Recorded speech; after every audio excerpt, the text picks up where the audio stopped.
Então, você veio para São Paulo em 89. Em 89. Eu chego em São Paulo e eu tinha... e é bem interessante que eu também posso depois mandar para vocês.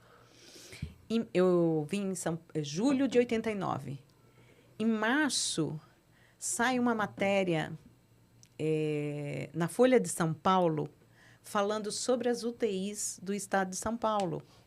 E que, nessa época, só existia 150 profissionais aptos a trabalhar em hospital. Em 1989. Eu tenho essa matéria guardada. Isso vai para o meu livro. Que legal. Eu tô muito afim de comprar esse livro já e ele não está nem pronto. Nem deu início ainda. Não, mas já vou fazer a pré-compra aqui já. Aí eu chego em São Paulo em julho, né? E quando eu chego aqui, eu levei meu currículo em todos os hospitais. Me inscrevo para fazer o INCO, porque eu ia prestar lá. Também tem guardada a inscrição do INCO que eu ia fazer. Eu falei, não, eu preciso me filtrar aqui em São Paulo, vou fazer INCO, porque todo mundo fazia INCO naquela época. E você já conhecia a Maria Inês do Cifir? Isso, e aí eu falei, vou fazer. Mas aí... nós tivemos, em 89, um curso aqui em São Paulo e o Ricardo estava no curso, Ricardo Moreira. E ele fala para mim, Carmen, o Einstein está contratando, vai lá. Eu falei, Ricardo, eu já fui em todos os hospitais. Eles não me chamaram. Você acha que eu tenho alguma chance de entrar no Einstein? Leva teu currículo. E eu levei. Só que o serviço do Einstein tinha iniciado em setembro de 89. A Maria Ângela, na época, estava contratando fisioterapeutas que até não tinham experiência. A Leni contou essa história pra gente. E aí, chega o meu currículo, coejo no currículo, 1 ano com Azeredo.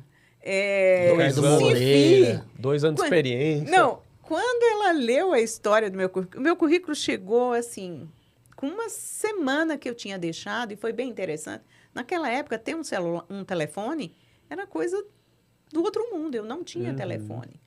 Fui na casa de uma tia do meu marido. E aí, eu sei que, assim, eu estava em casa e quando ela chega lá, ela estava até sem voz.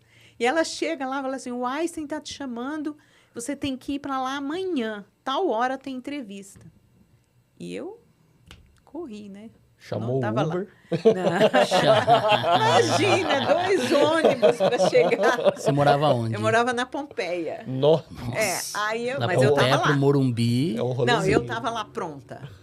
Quando eu termino de conversar com a Maria Ângela, porque eu não conhecia a Maria Ângela. E a Maria Inês Feltrinho, eu sabia ela de nome. Mas a minha ligação era toda o pessoal do Rio, né? Sim. Quando ela lê o meu currículo, ela fala assim, você pode começar amanhã? Eu quase caí da cadeira, né? Ela falou, não, porque a gente está precisando muito e a vaga é para o noturno. Você pode começar? Eu falei, estou pronta. Só não começo hoje porque não estou preparada. E aí começa a minha trajetória no Einstein em novembro de 89. E foi bem interessante. Agora eu vou ser deselegante. Eu nasci em novembro de 89. Desculpa, professora. Agora você não podia perder. Não, né? pô, eu nasci em novembro de 89. Só para você ter uma ideia, em 89, eu fui a 23ª fisioterapeuta contratada. Imagina o tamanho do serviço que é o Einstein hoje. Sim. Pois é. E nesse período lá, que eu fico até 98, eu acho que foram, assim, os anos maravilhosos da fisioterapia. Porque é você estar num hospital que oferece todos os recursos e oferecem treinamentos, né? E eu acho que a Leni pôde contar isso. Naquela época, você tinha que ir testando para saber o que ia dar certo. Então, o físio fazia até criar os protocolos, a ser institucionais esses protocolos, a gente precisava, acertava e errava. Não é esse caminho, é esse caminho. E eu, assim, eu sempre fui uma pessoa muito flexível, né? E, na época, eu falava eu fico em qualquer lugar.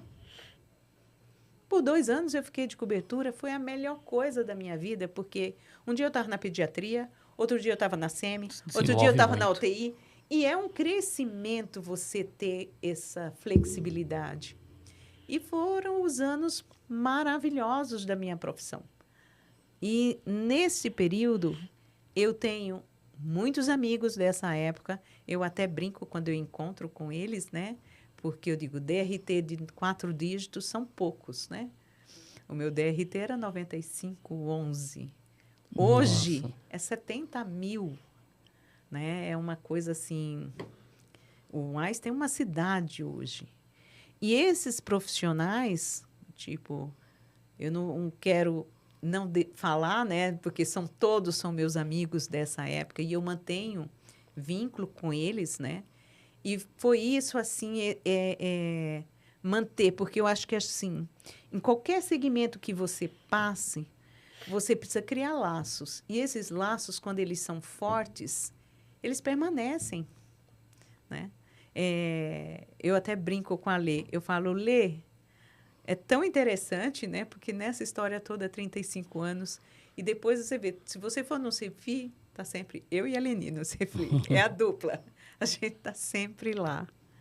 E foi muito interessante porque quando eu saio do Einstein, a porta continuou muito aberta para todos esses profissionais, sabe? São pessoas maravilhosas, tirando assim a Raquel, né? E o Júnior, que também, na época, eu lembro como hoje, quando o Júnior, vocês sabem quem é o Júnior Aparecido, né? Que faz a parte de neuro, de mobilização, o Kenji e muitos outros de lá. Eu saio do Einstein com uma reflexão, que a gente tem que fazer escolhas. E naquele momento eu estava fazendo uma escolha pela minha família, né? Porque nós estávamos mudando para São José dos Campos, né?